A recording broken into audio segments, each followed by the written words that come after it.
Okay so hello everyone, welcome back to my channel. और आज की इस वीडियो में हम लोग HTML के कुछ बेसिक्स सीखने वाले हैं कि HTML होती क्या है, टैग्स क्या होते हैं, एट्रीब्यूट क्या होते हैं, उनका काम क्या होता है और HTML यूज़ क्यों होती है। तो बिना टाइम वेस्ट किए स्टार्ट करते हैं। तो HTML बेसिकली एक लैंग्वेज है जिसकी फुल फॉर्म होती है हाइपर टेक्स्ट मार्कअप लैंग्वेज, जिसका यूज़ हम लोग वेब पेजेस बनाने के लिए करते हैं। जैसे कि मैं आप लोगों को दिखाऊं, ये गूगल का एक इंटरफेस है, ये भी एक वेब पेज है। यहाँ पर अगर हम लोग इंस्पेक्ट करेंगे यानी कि इसके अंदर झांक कर देखेंगे तो हमें पता चलेगा कि ये HTML से मिलके बनी है। तो यहाँ पर देखिए, ये डॉक टाइप यानी कि इसकी डॉक्यूमेंट की टाइप है HTML, और ये HTML का यूज़ करके बनाया गया है ये वेब पेज। तो स्टार्ट करते हैं कि हम लोग ऐसे वेब पेजेस कैसे बना सकते हैं। तो देखिए, हम लोग स्टार्टिंग में ही ऐसे वेब पेजेस नहीं बना सकते, क्योंकि ऐसे वेब पेजेस बनाने के लिए हमें CSS की हेल्प लेनी पड़ेगी। और CSS तो HTML की भी काफ़ी बाद आती है जब आपको HTML के बेसिक्स आते हो। तो आज की इस वीडियो में हम लोग HTML के बेसिक्स करेंगे, उसके बाद हम लोग HTML थोड़ी एडवांस लेवल की करेंगे, और उसके बाद हम लोग जो है CSS में मूव कर जाएंगे कि CSS को कैसे यूज़ करते हैं, इंटरनल CSS क्या होती है, एक्सटर्नल क्या होती है, हम लोग स्टाइल कैसे डिफाइन करते हैं। वैसे हम लोग जो बेसिक HTML है उसमें भी थोड़ी बहुत CSS यूज़ करेंगे, जो कि हमें पता भी नहीं चलता कि ये CSS है। तो हम लोग देख लेते हैं HTML जो है वो स्टार्ट होती है HTML से और एंड भी होती है HTML से ही। और HTML के दो पार्ट होते हैं, हेड और बॉडी, जो कि आप लोगों ने स्कूल में पढ़ाई होगा। अब हम यहाँ पर इसको टाइटल दे देते हैं माई फर्स्ट HTML, और अब हम इसको सेव कर लेते हैं। अब यहाँ पर हम लोग किसी भी ब्राउज़र में जाकर यहाँ पर नई टैब ओपन कर लेता हूँ मैं, और यहाँ पर Ctrl+O दबाएंगे ओपन के लिए, और उसके बाद यहाँ पर एक विंडो खुल जाएगी। अब मैंने पहले से ही अपना एक फ़ोल्डर बना रखा है जिसमें मैंने फर्स्ट HTML नाम की जो ये वाली फ़ाइल है ये मैंने सेव कर रखी है। अब इसमें जो है अगर हम लोगों को CSS भी डालनी होती है तो हम इसी फोल्डर में जाके और उसको पेस्ट कर देंगे। अब यहाँ पर हम लोग आते हैं वापस, और यहाँ पर इसको ओपन कर लेते हैं।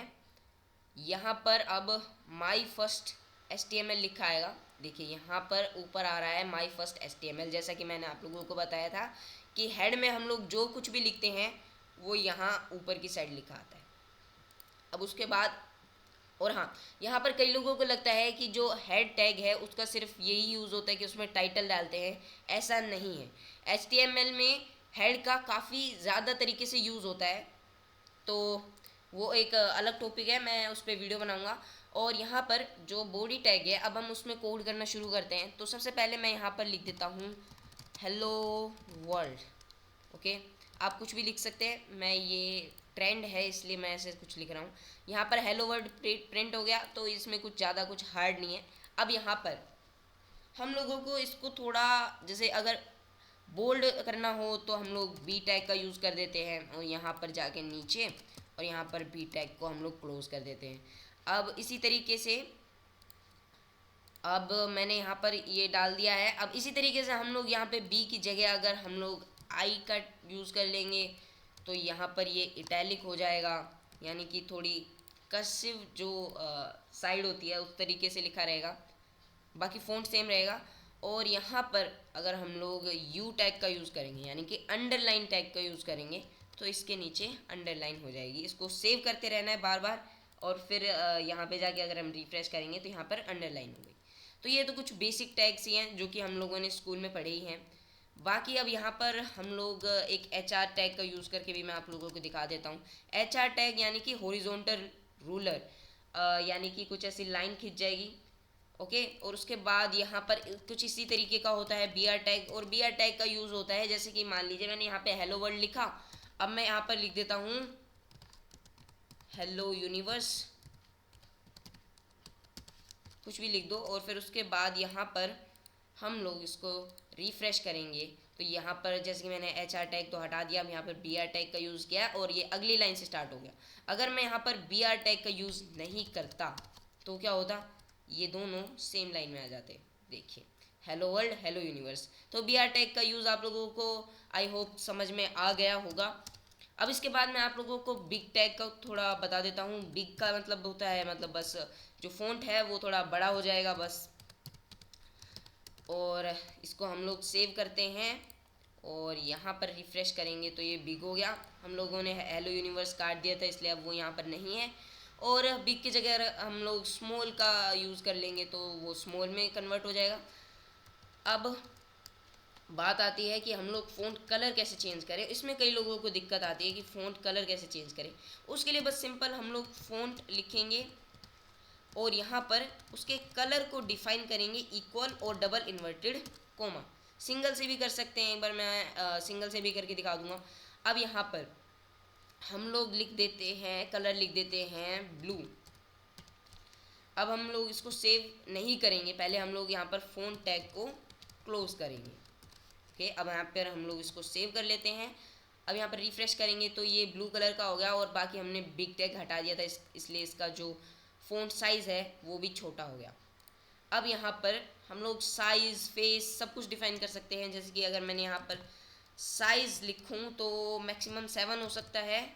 देखिए ये मैं यहाँ पर सिंगल इन्वर्टेड कोमा से भी आप लोगों को बता देता हूँ, या सिंगल से मैं यहाँ पर लिख दिया मैंने 7। अब इसको सेव कर लेते हैं। अब यहाँ पर मैं रिफ़्रेश करूँगा तो ये देखिए इतना बड़ा ही साइज़ हो सकता है, और इतना बड़ा ही साइज़ होता है एक हेडिंग 1 का। हेडिंग 1 का यूज़ कैसे करते हैं हम लोग, अब इस फ़ॉन्ट टैग को हटा देते हैं क्योंकि हम लोगों को इसकी अब ज़रूरत नहीं है। अब ये वाला नीचे वाला भी हम लोग डिलीट कर देते हैं इसको। अब यहाँ पर हम लोग यूज़ करेंगे H1 टैग का। H1 टैग का यूज़ होता है जैसे कि अगर जो सर्च इंजन है हम लोग उस पर क्लिक करेंगे, मतलब उस पर सर्च करेंगे तो किस तरीके से जो हमारा सर्च इंजन है उसको लिस्ट करेगा। जैसे कि मान लीजिए मैंने यहाँ पर ये गूगल पे जाके सर्च किया हेलो वर्ल्ड।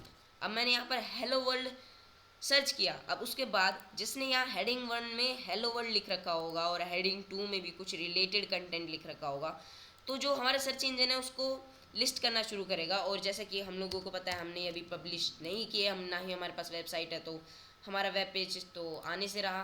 तो मैं एक बार इसको आप लोगों को रिफ़्रेश करके दिखा देता हूँ।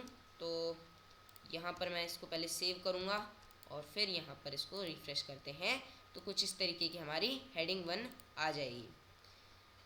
हेडिंग 1 का अगर हम लोग फ़ॉन्ट साइज़ जो है वो भी डिफ़ाइन कर सकते हैं।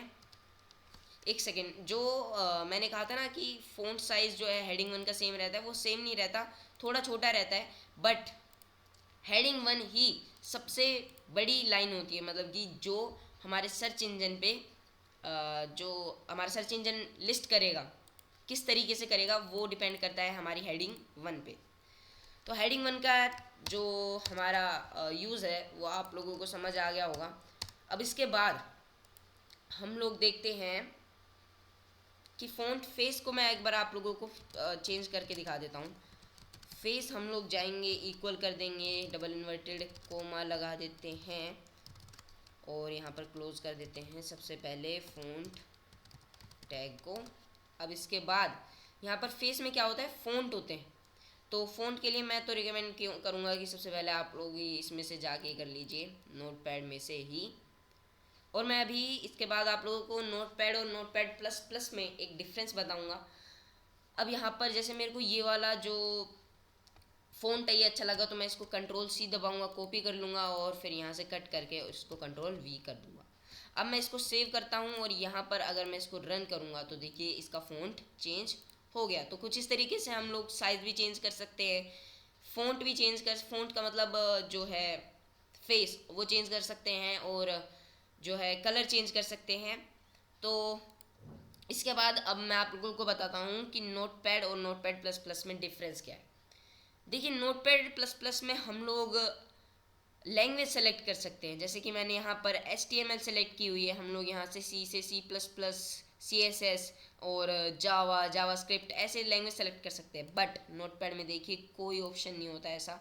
और अगर हम लोग HTML भी लिखते हैं और उसको क्लोज भी कर देते हैं तो कोई फ़र्क नहीं पड़ता है, क्योंकि यहाँ पर जो सिंपल टेक्स्ट है उसी की तरह लिखा आता है HTML। जैसे मैंने यहाँ पर लिख दिया ABCD, कोई डिफरेंस नहीं है HTML और ABCD में। और जैसे कि मैं आप लोगों को दिखा दूँ यहाँ पर जो नोटपैड प्लस प्लस है इसमें देखिए टैग्स अलग अलग कलर के हैं और जो हमने सिंपल लिखा हुआ है जिसका कोई मीनिंग नहीं है HTML में, मतलब कि वो बस डिस्प्ले होगी, तो वो ब्लैक कलर में लिखी हुई है, तो इससे आप लोगों को पता चल जाता है। और जैसे कि मैंने यहाँ पे जैसे कि मैंने यहाँ पर लिखा, कोई भी टैग लिखा मैंने, जैसे कि स्पेन टैग लिखा मैंने, तो देखिए यहाँ पर पहले ही यहाँ पर स्पेन लिखा आ गया, यानी कि कुछ इस तरीके से आप लोगों को हेल्प भी मिल जाती है अगर आप लोग नोटपैड प्लस प्लस का यूज़ करते हैं। बाकी नोटपैड में भी हम लोग कोडिंग कर सकते हैं, मैं भी पहले नोटपैड ही यूज़ करता था। और अगर आप लोगों को नोटपैड प्लस प्लस डाउनलोड करना नहीं आता है तो आप लोग कमेंट सेक्शन में बता सकते हो, मैं उसके ऊपर भी वीडियो बना दूंगा। तो अगली वीडियो में हम लोग सीखेंगे कि ये बाकी के कुछ टैग सीखेंगे, और फिर CSS के बारे में भी मैं आप लोगों को कुछ बताऊंगा, इंटरनल एक्सटर्नल। तो मिलते हैं अगली वीडियो में, तब तक के लिए बाय बाय। और सब्सक्राइब ज़रूर करना और लाइक करके जाओ वीडियो को, और शेयर कर देना अगर मन हो तो।